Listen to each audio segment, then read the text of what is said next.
Verdelais est riche en histoire et en patrimoine. C'est l'un des plus anciens sanctuaires dédiés au culte de la Vierge.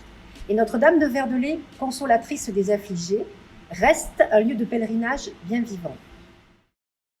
Nos histoires ont en commun le pape Célestin V, fondateur de l'ordre des Célestins. C'est le cardinal François de Sourdis qui décida de confier la gestion du sanctuaire aux Célestins en 1627, suite à sa destruction par les Huguenots. Un nouveau couvent fut alors construit. Il se répartit en 2 cloîtres, le plus proche de la basilique, reconstruit au XIXe siècle, abritait autrefois le presbytère. Depuis 2012, il accueille l'hôtellerie Notre-Dame. Le plus éloigné, bâtiment d'origine, est occupé par la mairie, l'école communale et le musée d'art sacré.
Jusqu'à la Révolution française, 1789, posséder un moulin était un privilège qui était réservé au clergé et à la noblesse.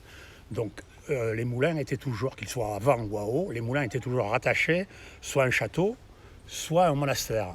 À Verdelais, ils étaient rattachés au monastère des Célestins, puisqu'il a été construit en 1730.